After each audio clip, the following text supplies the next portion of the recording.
자, 우리 하나님 말씀을 보겠습니다.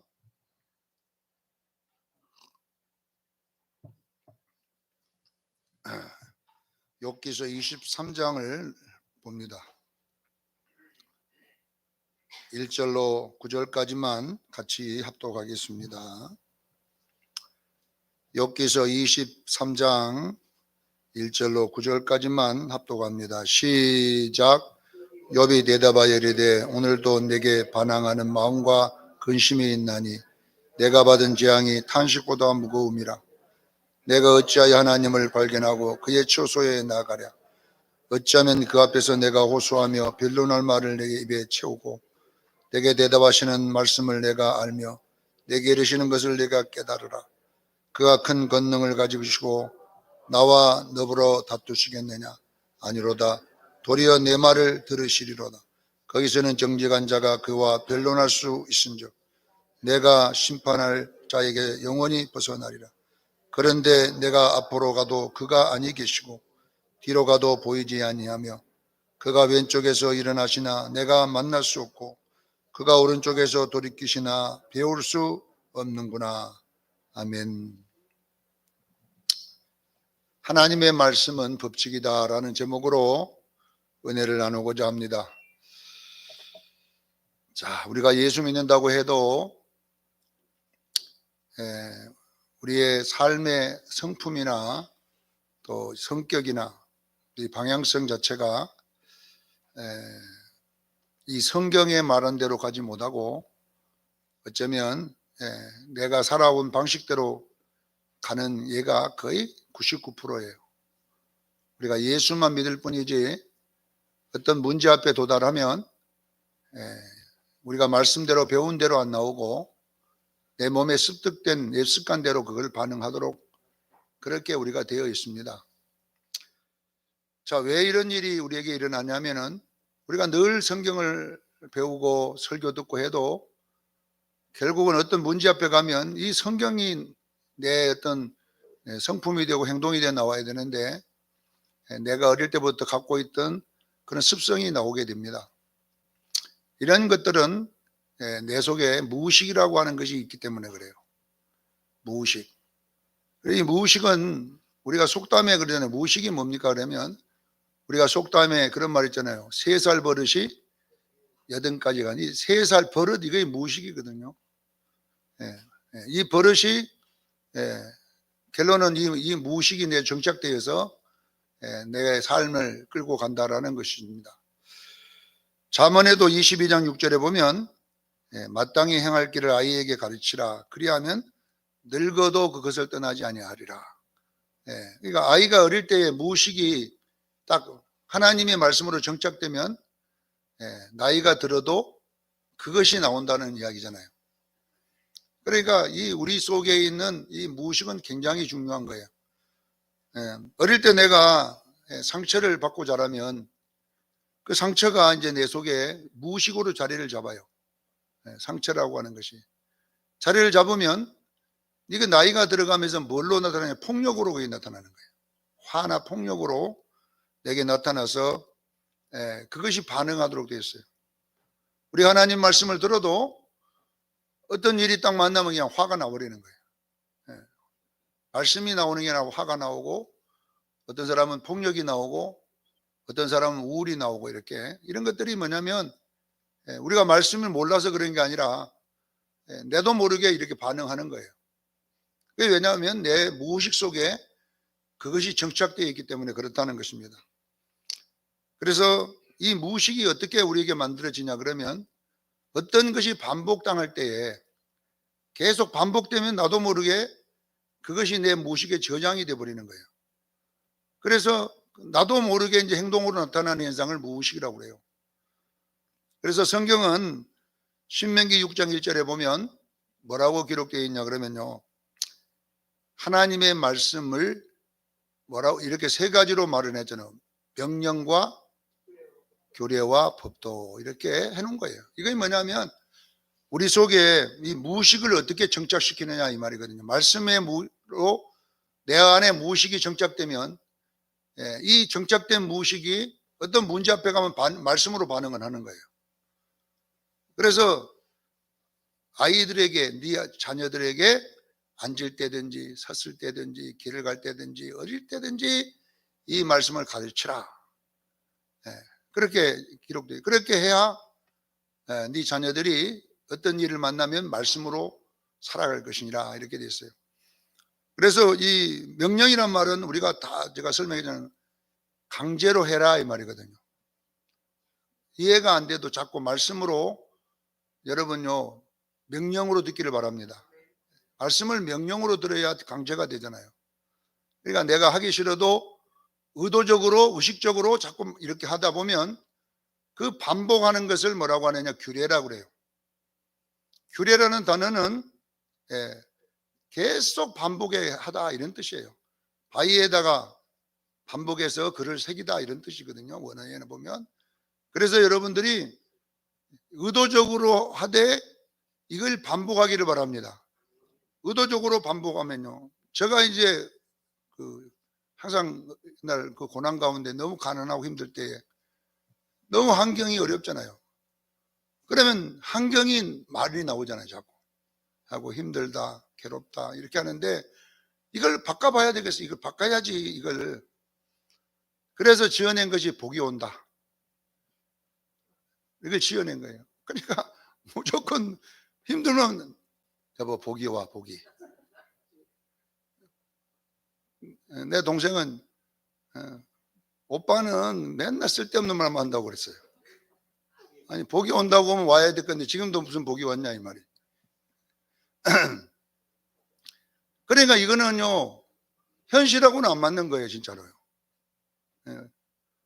복이 온다 그러면 와야 될 건데 뭐 10년이 지나도 그대로고. 그래도 복이 온다고 자꾸 하다 보면요 언젠가는 여러분요 그것이 그냥 자동으로 나와. 문제만 오면 그냥 복이 온다. 남이 욕을 하든 말든 상관없이.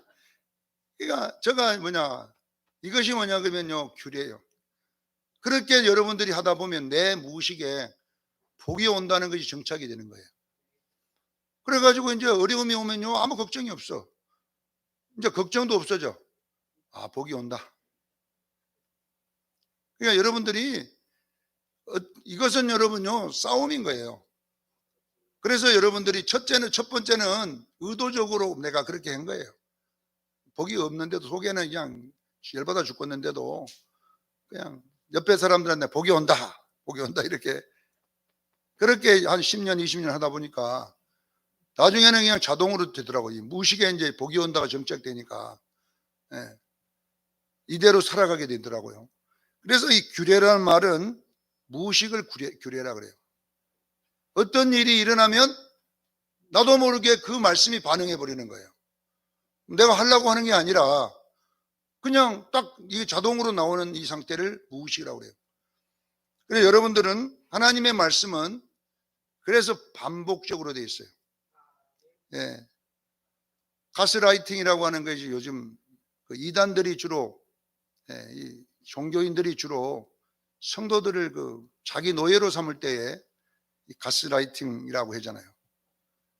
참 젊은 학생들을 잡아다가 가스라이팅 시켜가지고 자기 노예로 삼는 그런 사람들 있잖아요. 애들 공부도 안 시키고 완전히 매를 때리고 또 분뇨를 먹이고 막 목사가 사모고 둘이서 그 짓을 해가지고 걔네들이 나중에는 사회성이 없어져 버렸어요. 나가도 할 일이 없어. 왜냐하면 그렇게 그냥 어릴 때부터 그 교회가 유치원을 처음 시작해요. 유치원을 해가지고 그 온 애들을 그런 식으로 막 부모님들에게도 우리가 잘 기르겠다. 돈 안 내도 된다. 이렇게 했는데 애들 보고 전부 다 여러분 다단계 시키고 막 이래가지고 돈벌이로 만드는 거예요. 근데 얘네들이 그것이 당연한 줄 알고요. 막 그렇게 고생해서 돈 벌어다가 그 목사님 갖다 주면서 하나님의 은혜입니다. 감사합니다 목사님. 울면서 그래요. 기자가 가서 아니다 그래도요. 아니에요. 우리 목사님은요. 하나님 같은 분이에요. 왜 이렇게 되냐면 어릴 때부터 계속 그렇게 주입을 시키니까 가스라이팅을 당해갖고 무의식적으로 그렇게 되는 거예요. 자기도 모르게. 그러니까 여러분요, 이단들이 제일로 많이 그래요. 이단들이 여러분요, 성도들에게, 이단들은 뭐냐면 가서 배워보면요, 교리라고 하는 책 한 권을 가지고 매일 모이면 반복해서 가르쳐. 또 반복, 또 반복, 또 반복, 또 반복, 또 반복, 또 반복. 그러다 보면 어느 날 자기가 그게 돼버리는 거예요. 예. 그래가지고 이제는 나중에는요, 돌아올 수가 없어요.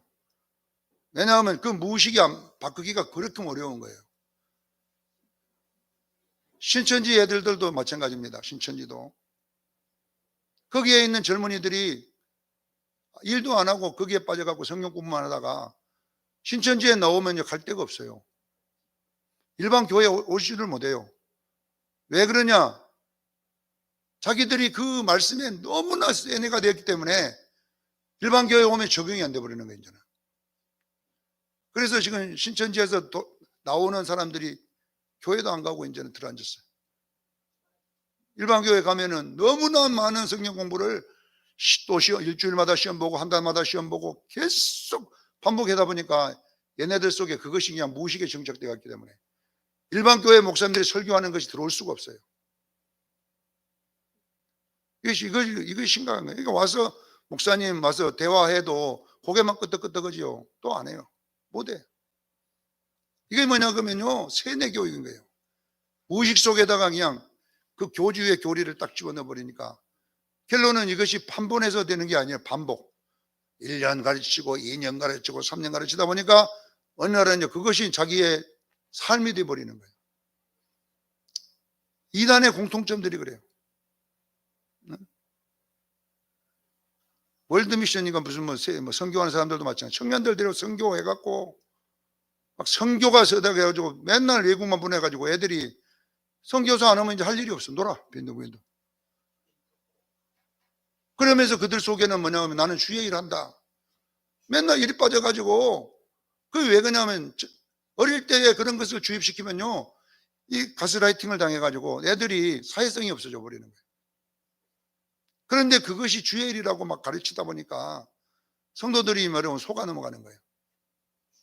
그런 것들이 가보면 전부 다 반복 교육이거든요. 그래서 여러분들이 바른 신앙이 여러분 무의식에 정착되기를 바랍니다. 이단들이 말하는 이것들이 정착돼 버리면 나중에 복잡해져요. 못 빠져나와요. 여러분요, 박대선이가 죽었는데도 신앙촌이 안 무너지고 지금도 있잖아요. 지금도 그대로 있어요. 그 사람들은. 왜 그러냐면요, 그 가스라이팅 당한 사람들은 자기 그냥 아내가 그냥 거기에 딱 교주가 딱 박혀가고 있기 때문에 그래요. 그래서 우리 수련교인들은 진리를 가스라이팅 당하기를 바랍니다. 진리가 여러분 무의식 속에 있어야 되는데, 욥기는 바로, 왜 욥기는요 계속 반복되는 단어예요. 욥기를 설교하려고 수많은 목사님 설교를 계속 들어봐도 뭔 말인가 잘 모르겠습니다. 그게 또 그 말이 또 말, 그 말 또 말, 그 말 또 말 이렇게 하니까 왜 욥기가 이렇게 기록됐냐 그러면, 그래서 수많은 유명한 목사님들이 다 최고 어려운 것이 욥기다. 설교하기가 재미가 없어요. 뭐 성도들이 재밌어야 되는데, 근데 제가 이 금요일 날 욥기를 순서대로 하고 있는데요, 욥기는 재미로 들어서는 안 되고 무엇을 내게 하나님이 주입시키는가를 깨닫기를 바랍니다. 그래서 반복돼요. 계속 같은 말 반복하는 거예요. 세 사람과 3대1로 막 또 그 말 또 하고 또 그 말을 하면 또 그 말하고, 여러분들이 어떤 문제라고 논쟁하다 보면 날 가는 줄 몰라요. 한 말 또 하고 한 말 또 하고 이렇게 하듯이 이 욥기는 그렇게 구성되어 있다는 것입니다. 자, 우리는 여러분요, 우리 속에 욥기는 같은 말이 반복되는 이유는 우리 속에 삶으로 그렇게 되도록 하라는 것입니다. 지식적 가르침보다 뭐다고요? 그거는 삶의 현장에서 이 사상으로 우리가 인생을 살아라는 겁니다. 그래서 여러분, 우리도 모르게 지금 여러분 속에는 엘리바스나 빌닷이나 소발의 사상으로 우리가 돼 있어요. 구조가. 그것이 뭡니까? 내가 잘하면 복을 받고 내 행위가 못하면 벌 받는다. 이 사상이 우리 속에 딱 정착이 되어 있어요. 이거는 우리뿐 아니라 세상에 있는 절에 가도 그러고요, 여러분요 어느 천주교 가도 마찬가지고, 이런데 여러분요, 국어 교과서 봐도 마찬가지예요. 모든 인류의 사상은 뭐냐면 인간의 행위가 선악을 결정해서 그 선과 악이 복을 결정해주는 원리로 되어 있습니다. 그렇다면 우리 기독교는 그 권성징악 인과응보의 원리가 아니라는 것입니다. 우리도 모르게 거기에 가스라이팅 당해 있는데 우리는 욥기를 통하여 벗어나기를 바랍니다. 여러분에게 어릴 때부터 이것이 계속 주입되다 보니까 내가 신앙생활을 해도 이것이 나에 딱 되어 있어요. 그래서 이런 논리로 교회 설교도 그렇게 만들어내는 거예요. 여러분 열심히 하면 복 받습니다. 여러분 열심히 헌금하면 복 받습니다. 이렇게 우리가 뭔가를 열심히 하면 복 받는다라는 원리로 가고, 우리가 열심히 하지 않으면 저주 받습니다. 이렇게 우리도 모르게 거기에 익숙해 있기 때문에 그런 설교가 여러분에게 빨리 다가오는 거예요.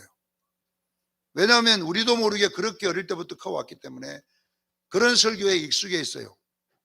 그래서 교회에 와서 신앙생활 할 때도 복을 받기 위해서 다 열심히 하는 거예요. 내가 이렇게 하면 복 받고, 내가 이렇게 하면 우리 자식이 복 받고. 그러니까 절에서 열심히 절에 다니는 사람이 교회 오면 또 열심히 합니다.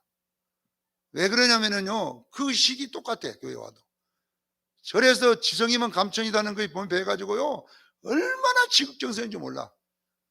절에서 그렇게 신앙에 익숙해져 온 사람들이 교회 와도 예수만 바꿨지 부처님에서 그렇게 해서 복 받겠다고 하는 거예요. 그러나 그것이 성경적이지는 않는다는 것이 욥기의 주제입니다. 여러분이 기억하기를 바랍니다. 성경에도 그런 내용이 너무 많이 나와 있어요. 신명기 28장에 보면 거기도 네가 하나님 말씀들을 잘 준행하면 복을 받고 이 말씀대로 안 하면 저주를 받는다. 이렇게 우리가 어떻게 하면 복을 받고 어떻게 하면 저주받는다. 이런 내용들이 나와 있기 때문에 우리도 모르게 이런 것들이 우리에게 너무 익숙한 거예요. 그래서 목사님들도 여기에 논리에 따라서 우리는 이렇게 하면 복 받고, 이 복이라는 것이 뭐냐, 기복을 말하잖아요. 그래서 여러분 부흥회 하면 강사님이 오셔가지고 복 받은 사람들 간증해 가면서 여러분들도 이렇게 하면 잘 됩니다. 헌금 많이 내십시오. 이렇게 해서 그렇게 하면 복 받는 사람들이 나타나도록 그렇게 해서 우리가 자꾸 나가는데, 이거는 원래 성경적인 것은 아닙니다. 욥기를 보면 하나님이 42장 7절의 욥기서 빌닷이나 소발이나 엘리바스의 말이 옳지 않고 욥의 말이 옳다고 하는 걸 보면, 이 우리가 너무 익숙해져 있는 가스라이팅 당하 있는 이 복사상은 하나님 사상은 아니라는 것을 이제 말해주고 싶은 것입니다. 자, 여러분, 제가 이제 이원론, 일원론 이런 단어를 썼어요. 자, 이원론은 엘리바스나 빌닷이나 소발의 사상이라고 그랬어요. 이원론이 뭐냐면 내가 잘하면 좋은 일이 있고 못하면 나쁜 일이 있다라는 것이 이원론입니다. 그런데 이런 것이 우리 삶의 현장에도 열심히 한 사람이 또 잘 되는 예들이 많이 있어요. 그런데 어떤 사람은요, 악하게 하는데도 잘 된 사람이 또 있어요. 이 땅에 죄만 짓는데도 그냥 다 잘 되는 사람이 또 있어요. 그러니까 보면, 그러면 열심히 하는 사람 입장에서는, 안 되는 사람 입장에서는 나는 진짜로 법 없이도 살고 남한테 해도 끼치지 않고 정말로 거짓말도 안 하고 정직하게 사는데 나는 왜 우리 가족은 이럴까? 이런 문제가 또 우리에게 있다니까요. 나는 예수는 열심히 믿고 진짜 기도도 남보다 더 열심히 하는데 어쩌면 환경적으로 어려운 사람도 있습니다. 그러면 이런 사람들에게 어떤 위로를 해줄까요? 그런 사람 찾아가가지고 집사님 정성이 부족하다. 정성이 조금만 더 정성을 기울여서 해라. 그러면 될 거다. 아, 그렇습니까 목사님? 그러면 제가 새벽 기도까지 했는데 이제는 낮 기도도 와서 하겠습니다. 그리고 이제 새벽도 나오고 낮도 나오고 청성 그 바쁜 중에도, 그런데 또 어려움이 있어. 그럼 목사님 저 했는데 정성이 조금 더 부족하다. 좀 더 열심히 해라. 이제는 직장까지 그만두고 이제는 완전히 막 낮에는 전도하고 밤에는 기도하고 이제 막. 예? 그러면 해결돼야 될 거 아닙니까? 그런데 어려워요. 목사님 이래도 어렵습니다. 정성이 부족하다. 언제까지 정성이 부족할까요? 언제까지? 그러니까 이 이원론은 답이 없습니다. 그래서 불교에는 답이 없기 때문에 윤회설이라고 하는 게 나온 거예요. 답을 못 내주니까 돈다 이렇게 해버리는 거야. 답이 없다는 거잖아. 돈다. 그게 뭐냐 그러면 영, 원 돌아버린다. 답도 없다. 그래가지고 이제 뭐냐 그러면 업보라는 걸 또 만들어낸 거예요. 그거는 조상이 죄진 거니까 그냥 네가 짊어지고 가거라. 이런 이제 답을 못 내주니까 이런 말이 나온 거예요. 그러니까 교회는 여러분요, 일원론이 왜 중요하냐면요, 좋은 일도 하나님이 하시고 안 좋은 일도 하나님이 했다는 것이에요. 그래서 우리는 좋고 안 좋음에 우리의 어떤 기분이, 우리의 어떤 행복이 좌우되는 게 아니라 그 조건 속에서도 우리가 행복할 수 있는 사람이 되라는 것이 하나님의 뜻인 줄로 믿으시길 바랍니다. 좋은 일도 하나님이 하셨고 나쁜 일도 하나님 하셨다. 이것을 이제 욥이 주장하고 있는 거예요. 오늘 본문에 보면 1절로 9절에 보면 이 고통의 원인은 결론은 내가 잘못해서 그런 게 아니라 하나님이 나를 누르고 있기 때문에 그렇다. 하나님이 하셨다. 내가 아무리 몸부림쳐봐도 어떻게 내가 노력해도 하나님이 누르고 있는데 어떻게 내가 벗어나겠느냐. 욥이 주장합니다. 그러니까 욥의 고난은 하나님이 하신 거라는 거예요. 죄 때문에 일어난 게 하나님이 한데 10절에 보니까 욥이 뭐라고 하냐면은 우리가 너무 잘 욥기서는 다른 거 몰라 이거는 다 알잖아요.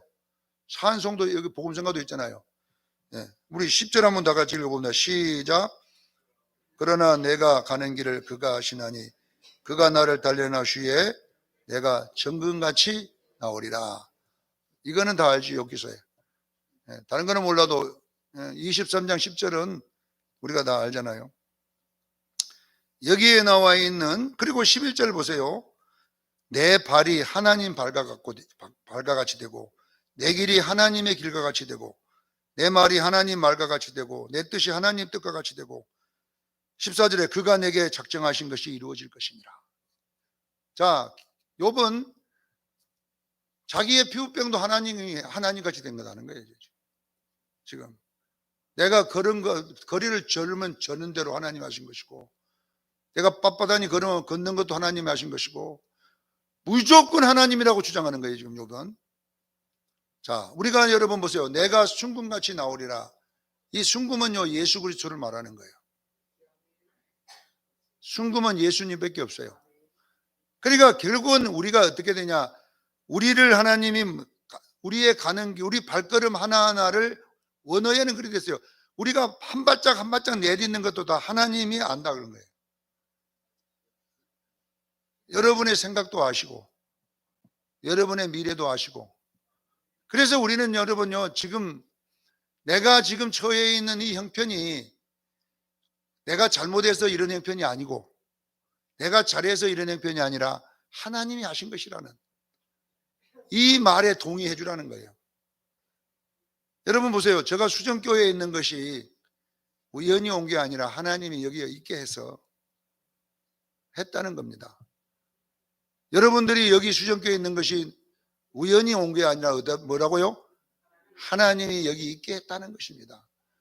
이렇게 자꾸 우리가 하나님이 했다고 하는 것을, 이것이 뭐냐 그러면요, 일원론 사상이에요. 하나님이 시작하시고 하나님이 진행하시고 하나님이 완성합니다. 이걸 누가 하신다고요? 하나님이 하시는데, 하나님이 어떻게 하냐? 우리를 정금같이 나오기 위해서. 정금은 누구냐? 예수 그리스도십니다. 이 예수님 되라는 말이 아니고 예수님의 가치와 세계관을 가지라는 거예요. 자, 예수님의 세계관은 뭐냐면요, 이사야 53장에 읽어보면 1절로 6절까지 쭉 읽어보면 뭐라고 했냐 하면 예수님의 세계관에 대해 설명을 했어요. 연한 순 같고, 연한 순이 뭔지 아세요? 이게 정확히 풀어보면 바보라는 말이에요. 칠삭동이. 그러니까 예수님의 어릴 때의 모습이 뭐냐면 약간 바보예요. 그 바보된 것이 누구의? 하나님이 하셨다는 거예요. 부모가 잘못 난 것이 아니라 어떻게 해요? 예언이 이루어진 거잖아요. 하나님이 이렇게 그러니까 예수님은요, 어릴 때부터요, 여기 쥐 맞고 저기 쥐 박히고 애들이 때리면요, 맞고 있는 거예요. 자, 두 번째, 예수님은 마른 땅에 나온 뿌리 같았어. 마른 땅에, 그냥 마른 땅에 나온 여러분 채소가 어떻게 죽었어? 고운 모양도 없고 풍채도 없었다가. 그러니까 외모가 엉망이라는 거예요.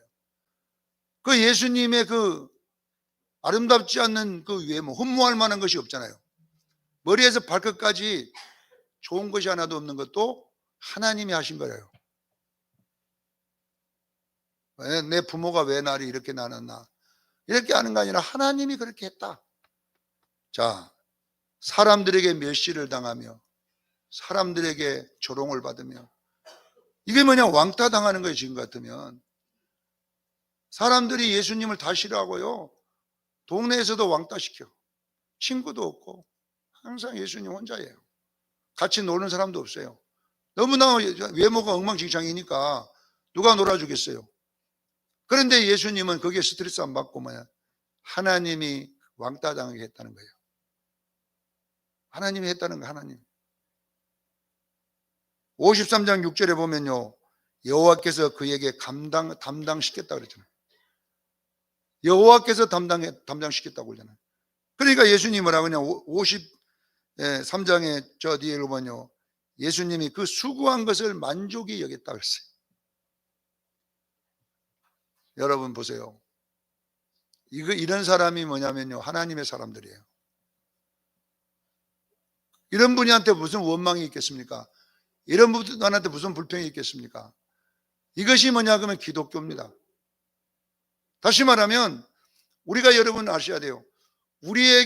여러분들에게 주어진 이 환경을 하나님의 선물로 인정할 때부터 여러분요, 기독교인다운 능력이 나타나기 시작하는 거예요. 우리는 자꾸 뭐냐 하냐면, 내가 누구 때문에 내가 이렇게 됐다고 하는 사람이 있잖아요. 그런 사람은요, 그런 일을 만나면요, 죄를 범하는 거예요. 네. 내가 이렇게 된 것은 항상 하나님이 한 것이 아니라 어느 사람 때문에 내가 이렇게 됐다. 이렇게 하면 여러분들이요, 억울해. 지금 여러분들도 다 그러잖아요.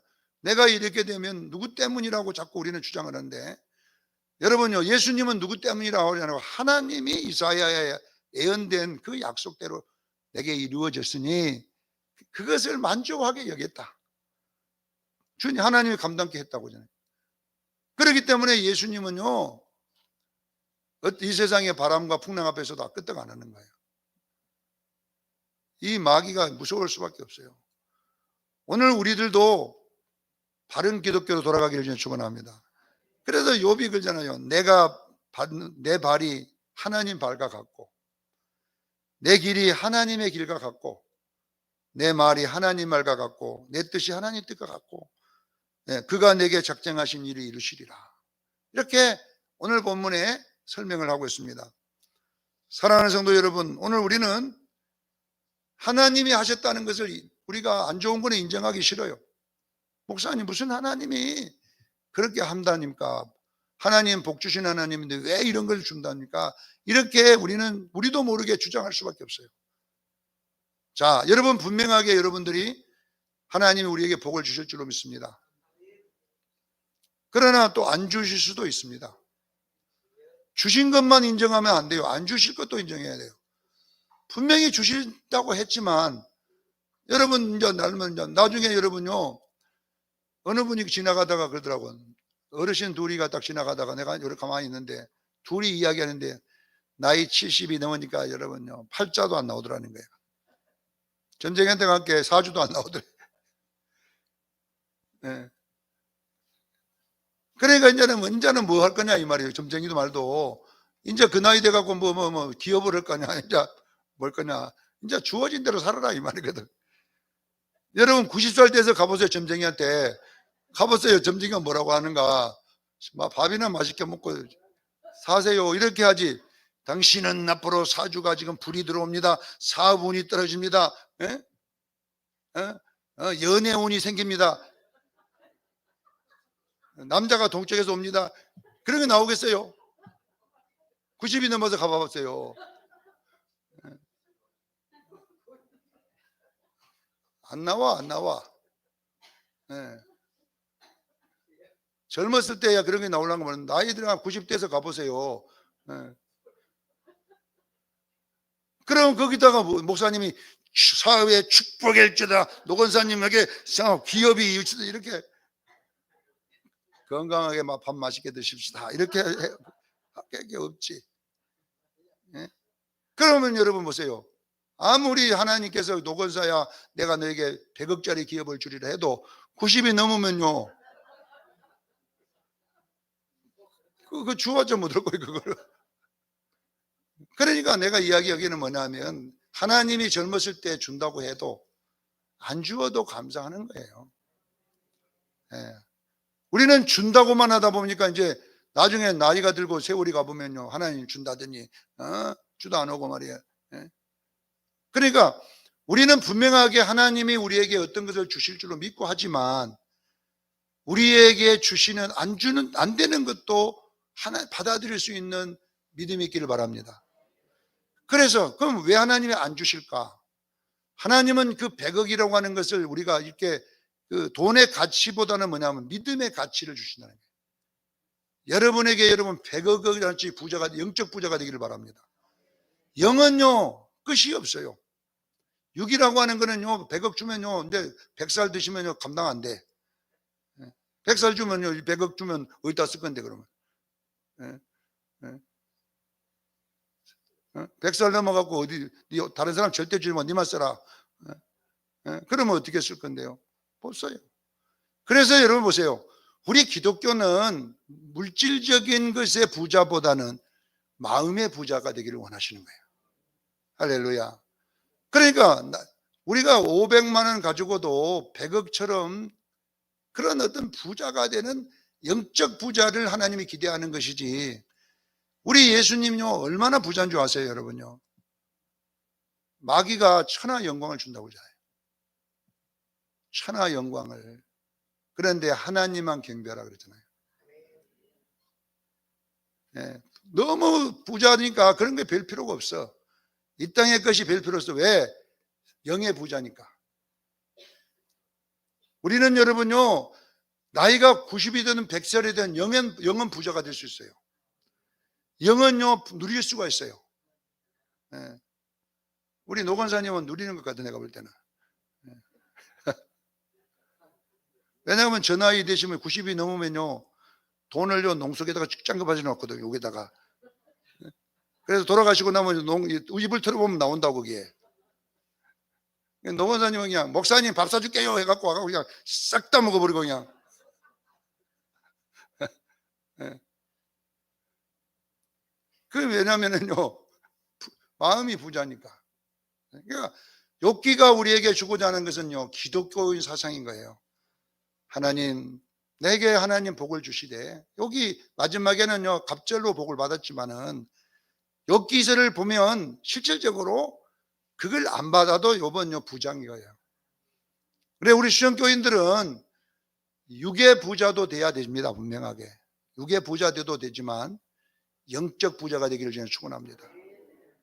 어떤 일에서도 풍성한 부자, 여유가 있고 풍요롭고 이런 부자가 이게 기독교 부자라는 거예요. 그렇게 가야만이 여러분들이 나중에 여러분의 인생에 가면 갈수록 감사하는 거예요. 나이가 많이 들수록 이 세상의 소망이 멀어질수록 이 세상의 것이 기대가 없어질수록 어떻게 되느냐? 내가 감사하고 사는 거예요. 우리 조집사님 친구들 몇 번 있지만요. 옛날에 여러분요 막 연금 많이 받는 사람들도 보면요 별 감사가 없대요 요즘. 조집사님 자기는 감사하대. 너네 얼굴이 왜 그렇게 생겼냐 그런다는 거예요. 왜냐하면 마음의 부자가 있기 때문에. 마음의 부자. 그래서 여러분들 이 하나님이 하신다는 이 원리는요 우리가 여러분 지금은 우리가 왜 옛 습성에 젖어 있기 때문에 세계관이 잘 안 받아들이잖아요.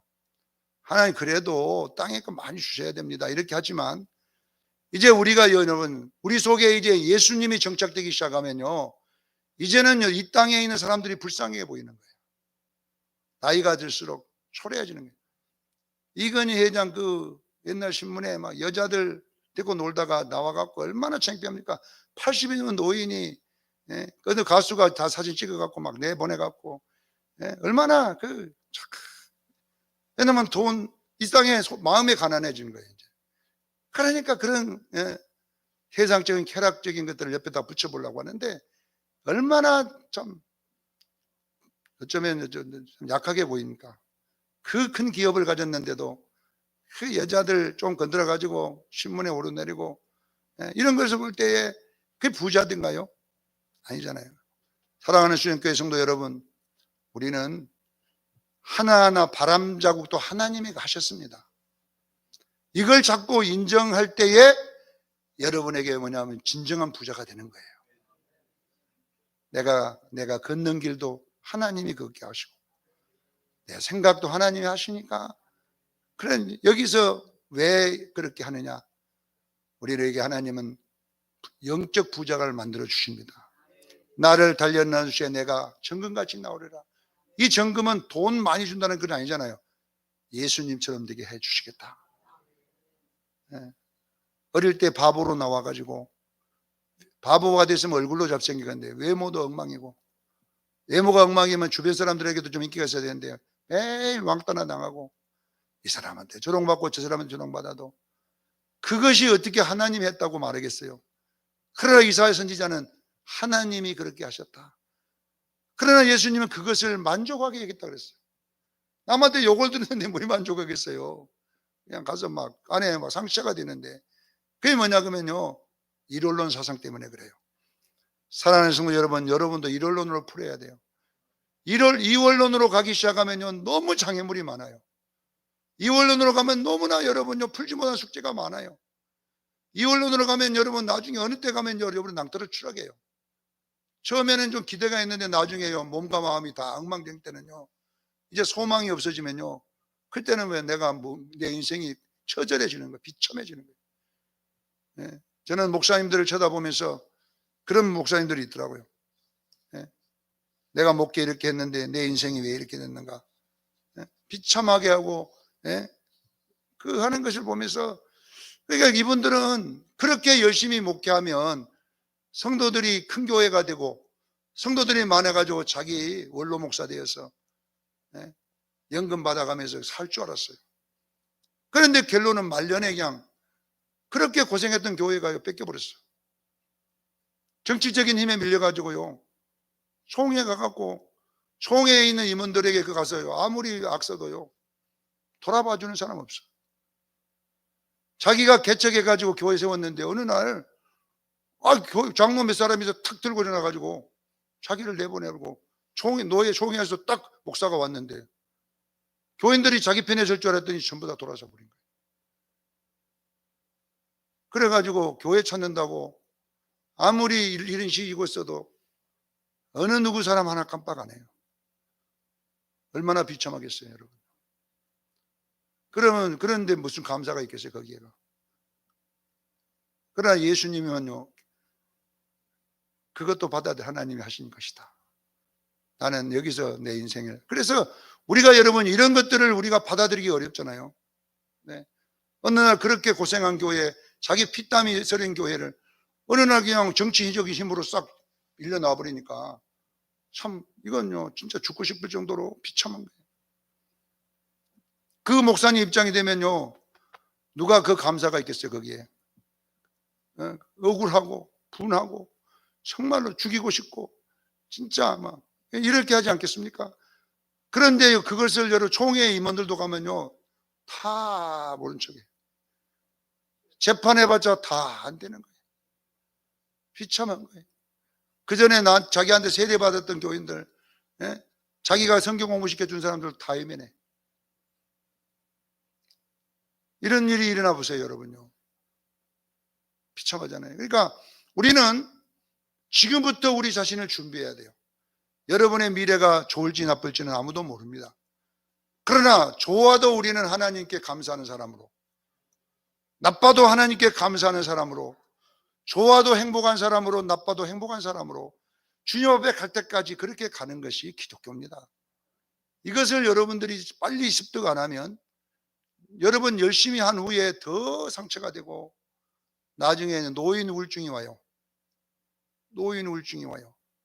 나는 왜 이런 거야 인생이. 빨리 죽고 싶다. 이런 거 오게 되면 여러분요, 그거 예수 믿은 사람의 결론이 아니잖아요. 그래서 우리 수련교회는 지금부터 여러분 속에 있는 생각을 예수님 생각으로 바꾸십시오. 나도 모르게 자꾸 하다 보면 여러분도 모르게 이제 어떤 남들이 별로 기뻐하지 않는 일을 만날지라도 기쁨이 있어요. 내가 기뻐하는 애도 속에서 왠지 기뻐. 이런 기쁨이 나를 장악하는 정금같이 나오는 축복이 있기를 주님 축원합니다. 그래서 지금부터 나를 단련하시는 거예요. 연말을 시키는 거예요. 그런데 면역을 기르게 하셔서 여러분이 고난 가운데도 있게 하시는 거예요. 왜? 지금 그것이 면역이 안 되면 나중에는 엄청난 상처가 되어버리거든요. 그래서 지금부터 여러분들이 작은 환난 앞에 면역이 길러지기를 바랍니다. 하나님 감사합니다. 실제 마음에 감사 없어요. 그러나 감사합니다. 이렇게 하라는 거예요. 그렇게 여러분들이 계속 하나님 말씀에 여러분이 반복하게 되면 어느 날 나도 모르게 내 무의식이 감사를 하기 시작하는 거예요. 이렇게 여러분들이 있는 동안에 훈련하기를 주님 축원합니다. 그래서 욥기서가 기록되어 있는 겁니다. 그래서 우리 수련교인들은 앞으로 가면 갈수록 세상을 지배하는 자가 되기를 바랍니다. 어떤 조건 속에서도 감사하고 내가 가는 길을 그가 아시나니 내 발 한 발음만 하나님이 아시고 인도하시고 그것을 받아들이고 인정함으로써 그 안에서 기쁨을 누리기를 예수 이름으로 축원합니다. 기도하겠습니다. 거룩하신 하나님 우리 아버지,